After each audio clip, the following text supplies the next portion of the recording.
I want to register my disappointment and the contempt with which the government is treating her citizens. The government did assure us that there was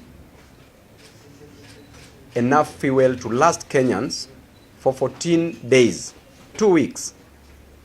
Then, to our surprise, the government is increasing fuel prices for petrol by 28 shillings and for diesel by 43 shillings. That clearly tells you that the government does not respect its citizens. We as leaders, we cannot sit and watch the oppressors, who are the government, frustrating Kenyan citizens. They did tell us that there was resignation of some of the officials from the ministry, and even the DG EPRA did resign, PS did resign, because we were told that they were involved in fraudulent activities that was acquiring fuel which was going to be adulterated. And that fuel was going to be increased by 14 shillings.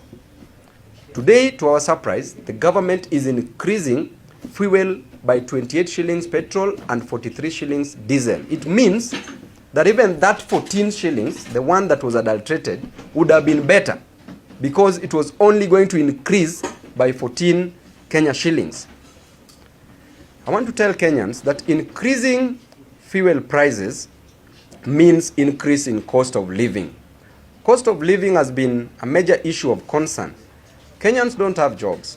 Increasing fuel means that the transport cost is going to increase, therefore Kenyans are going to be overburdened. It means that anything that is capable of being transported, from fertilizer to anything that is helping in agriculture, is going to increase. What does that mean? That an increment in transport cost is going to be taken care of in the final product, which is the food that is going to be sold, or a good that is being produced. And therefore it means that when you increase fuel price, you are going to automatically increase the cost of food in our nation. When you increase the cost of food, then the high cost of living that we were running away from, the cost of flour, cost of unga, cost of mboga, cost of any other thing that is capable of being transported and or eaten, is going to be increased. So a normal Kenyan, the disposable income is not going to be increased. Therefore, these Kenyans are going to be overburdened. Why should the government treat her citizens with lots of contempt? Increasing cost of fuel will further increase the cost of electricity. There is part of electricity in our country that we generate by use of thermal power plants. And in these thermal power plants, we use fuel in these plants.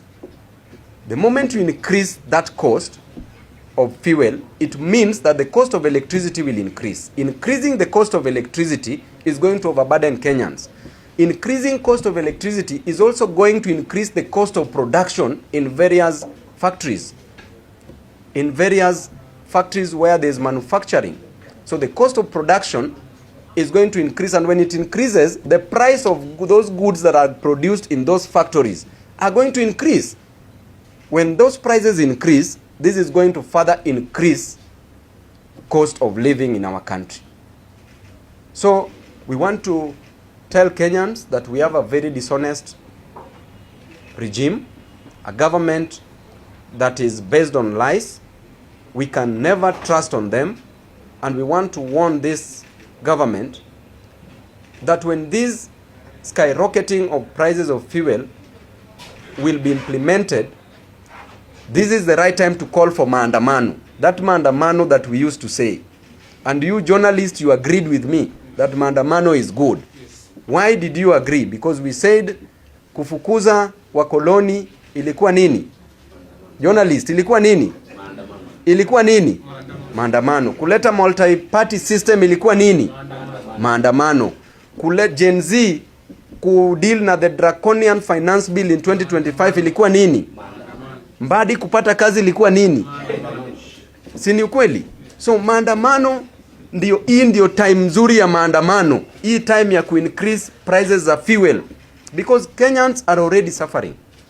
So if you don't embrace maandamano, wewe mwenyewe utaumia. So I'm so disappointed. Kenyans are disappointed. This is not how we run a government, like a kiosk. Even a kiosk is run in a better way, very organized.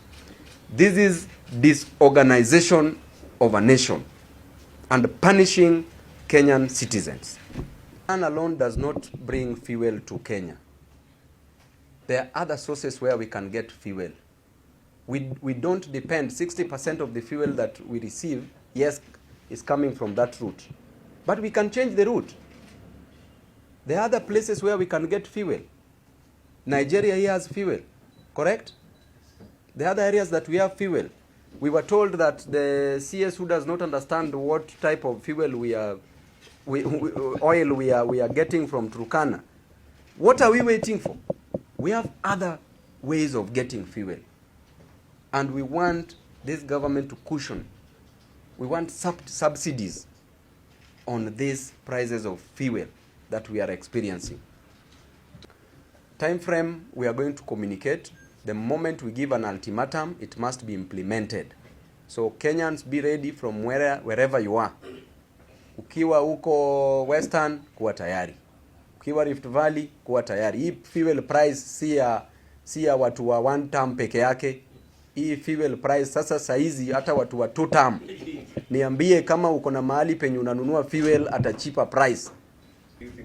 The party that I represent is Linda Mwananchi, and it is talking now.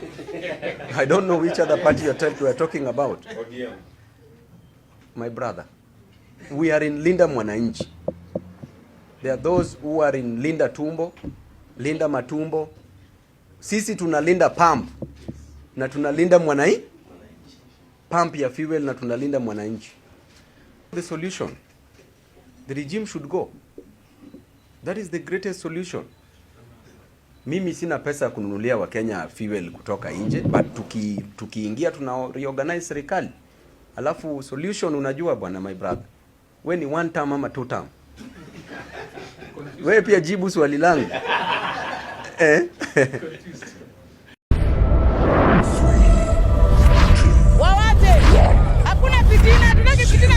A place that people can enjoy, a place where enterprise can grow. Be busy in our work as readers are also busy executing their mandate. These are the teachers that mark all these exams once they are administered.